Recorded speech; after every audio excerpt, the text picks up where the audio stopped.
കുറച്ച് ദിവസമായിട്ട് ഇപ്പോൾ ഞങ്ങളിങ്ങനെ അറിവ് കിട്ടിയിട്ട് പ്രകാരം ഫോളോ ചെയ്യുന്നുണ്ടായിരുന്നു. അത് അവർ ഷോയ്ക്ക് കിട്ടിയ പണമായിരുന്നു പറഞ്ഞു.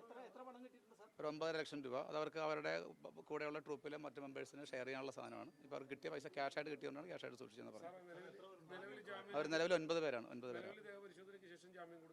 അവർ നിയമ നടപടികളും അതുപോലെ മെഡിക്കൽ എക്സാമിനേഷൻ കഴിഞ്ഞതിന് ശേഷം അവർക്ക് ബെയിൽ കൊടുത്തു. എല്ലാവരും ആ സംഘത്തിൽപ്പെട്ട ആളുകളാണ്. ഇല്ല, ആരുടെയും പേഴ്സണൽ പ്രോപ്പർട്ടി ഒന്നും കിട്ടിയിട്ടില്ല. ഏതായാലും അതിനെക്കുറിച്ച് അവരുടെ ബാക്കിയുള്ള വിശദമായ അന്വേഷണം കൃത്യമായിട്ട് നടത്തും.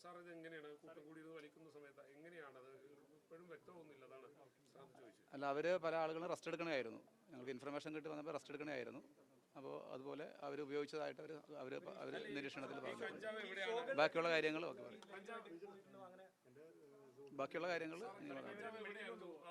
മെഡിക്കൽ പരിശോധന നടത്തി ആവശ്യമായിട്ടുള്ള ഓൾറെഡി അവർ അറസ്റ്റ് ചെയ്തിട്ടുണ്ട്. ഇനിയിപ്പോൾ അവർ നിയമ നടപടിക്ക് ശേഷം ഞങ്ങൾ ജാമ്യം കൊടുക്കുന്നു. ആരുടെയും പേഴ്സണൽ പ്രോപ്പർട്ടി ഒന്നും കിട്ടിയിട്ടില്ല. പേഴ്സണൽ സ്ഥലത്തിൽ കിട്ടിയിട്ടില്ല. സോഴ്സ് പറഞ്ഞിട്ടുണ്ട്. അതിപ്പോൾ നിങ്ങൾക്ക് റിവീൽ ചെയ്യാൻ പറ്റില്ല. അത് ഞങ്ങൾ സോഴ്സ് കണ്ടുപിടിക്കും.